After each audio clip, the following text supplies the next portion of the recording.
The Chicago Sky are going to be much improved this season, mainly because they got someone to run the show. Last year, of course, the Sky drafted bigs, notably Camila Cardoso and Angel Reese, but the perimeter shot creation came from Kennedy Carter, who's no longer on the team, and obviously there were issues behind the scenes there. Marina Mabrey was traded, and they didn't have that answer on the outside. Now they have someone to conduct things and keep them in rhythm in Courtney Vandersloot. Now, Vandersloot may be a vet, but she knows what she's doing out there. And I think they're going to run a lot of P&R with Cardoso, who's going to get spoon-fed from Sloot.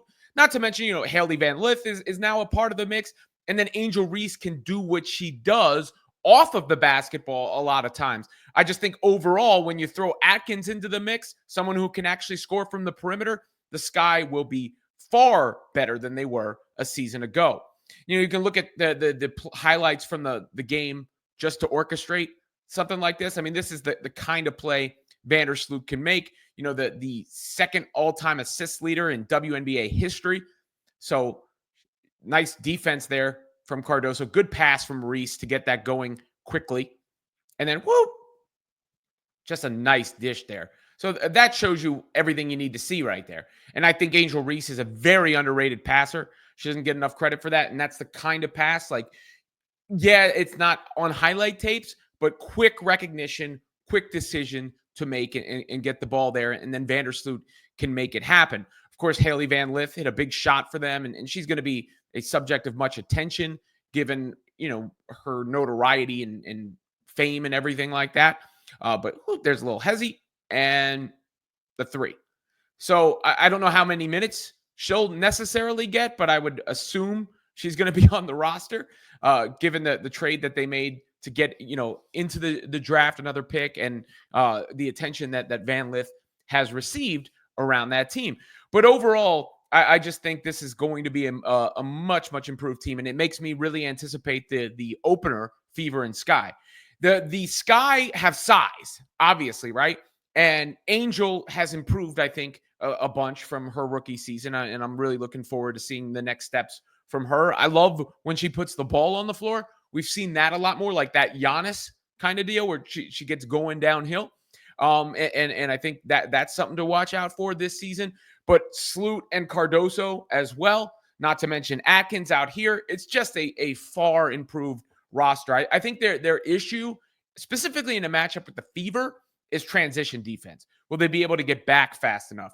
Because they're going to try to combat the Fever with size, but Indiana ultimately, I think, just has too much firepower for everybody else. And that's going to be what you see as a common theme as the season goes along, is just the Fever can beat you from every spot on the floor, and they're going to try and run it down your throat as well. And can Cardoso and Reese and the players on the Sky get back fast? Sloot, who's an older player, get back fast enough in order to deal with that. I think in that specific matchup, that's the thing to watch out for. But I do believe that the Sky are certainly in the mix for the playoffs this year, and a much, much improved team going into the season. Speaking of a team going into the season, the Golden State Valkyries had the long-anticipated, awaited debut. And it's pretty cool because they had a lot of fans in the building for that. It was quite a moment. You don't realize it, I guess, until it actually gets there. But it was there, and there was a lot of people there. The highest attended preseason game so far. Of course, capacities of buildings and everything play into that. But nonetheless, anytime you can get 17,000 plus into the building for a WNBA preseason game, that is pretty impressive. And you could see that was the attendance for the Valkyries there. And the crowd was super, super into it. You have not big name players from an impact standpoint, but some beloved kind of players, right? Here was Kate Martin with Kelsey Plum before the game. Kelsey Plum making her Sparks debut, obviously, in this one too.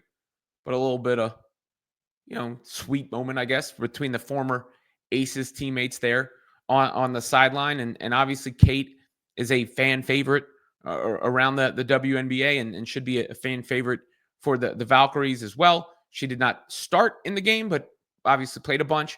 And then there's Caitlin Chen out of UConn, who got a tremendous ovation on her first bucket.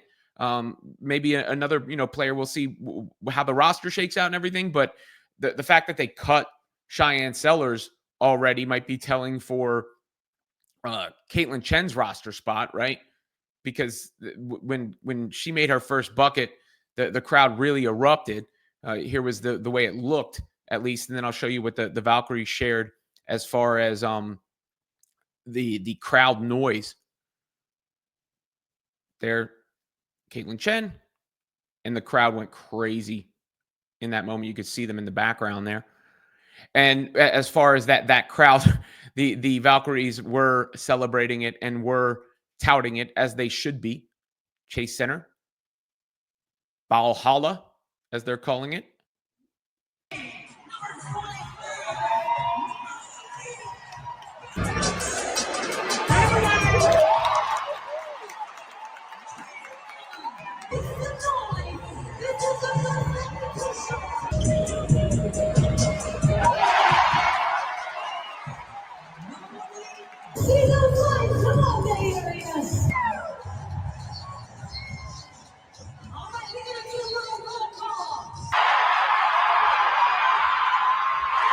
There was the moment I was talking about.